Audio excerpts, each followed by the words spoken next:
BBC বাংলাও একটা আজকে রিপোর্ট করেছে যে ইউরোপে এস আলম সহ ৩ অভিযুক্তের সম্পদ জব্দ। কিন্তু প্রশ্ন হলো, সেই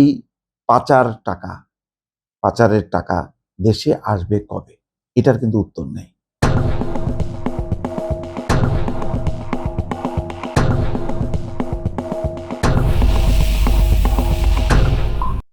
এখন কোনো দেশ আটক করতেছে, আটক করে যদি সেইটার মালিক ওই দেশই হয়, তাহলে আমাদের লাভটা কি?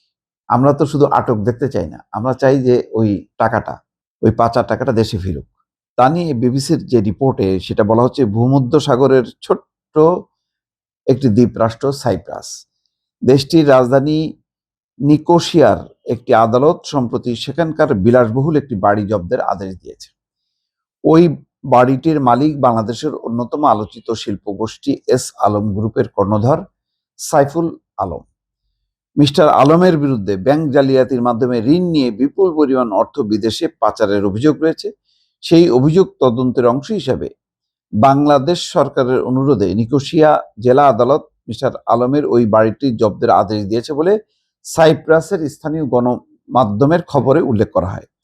২০২৪ সালের বাংলাদেশের অর্থনৈতিক শ্বেতপত্র অনুযায়ী বর্তমান কার্যক্রম নিষিদ্ধ আওয়ামী লীগের টানা ১৫ বছরের শাসনামলে বাংলাদেশ থেকে প্রায় ২৩৪ বিলিয়ন বা ২৩,৪০০ মার্কিন ডলার বিদেশে পাচার করা হয়। পরিমাণটা কম হইতে পারে, বেশিও হইতে পারে, কারণ যে পরিমাণ মেগা প্রজেক্ট হয়েছে সেই মেগা প্রজেক্টের খুব অল্প অংশ বাংলাদেশে ব্যবহার হয়েছে, আর বাকি অংশটা কিন্তু বাইরে নিয়ে গেছে। তারা বিভিন্ন ছোট ছোট দ্বীপ রাষ্ট্রটা এইগুলিতে ইনভেস্ট করছে নিরাপদে রাখার জন্য। কারণ রাখবে কোথায়?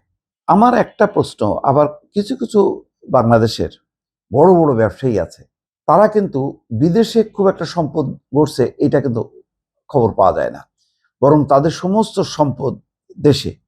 বড় বড় তাদের শিল্প গ্রুপ আছে, সেই গ্রুপগুলো কিন্তু এখন বিপর্যস্ত। তারাও এখন ওই পাচারকারীদের সাথে তারাও এখন যুক্ত হওয়ার পরে দেশের শিল্প উদ্যোক্তা তারাও বিপদাপন্ন, বাইরের যারা তারাও বিপদাপন্ন। সরকারকে আমি বারবার বলি যে যাদের টাকা দেশে আছে এইটা রক্ষা করার দরকার, এই কারণে যে এটা তো দেশ থেকে সে নিয়ে যেতে পারবে না, সে দেশেই থাকবে। ফলে দেশে থাকলে এই সম্পদ দেশের মালিক হবে, দেশের জনগণের মালিক হবে, দেশের বেকারত্ব দূর হবে, কর্মসংস্থান বাড়বে। এই দৃষ্টিভঙ্গিতে সরকারের পলিসি নিতে হবে। সেটা হলো পাচারকারীদের বিরুদ্ধে ব্যবস্থা নিতে হবে। তাদেরকে বলতে হবে, তুমি যদি পাচারের টাকা ফেরত আনো তাইলে তোমার রেহাই মিলবে, আর যদি তুমি নাম করো তাহলে তোমার রেহাই হবে না।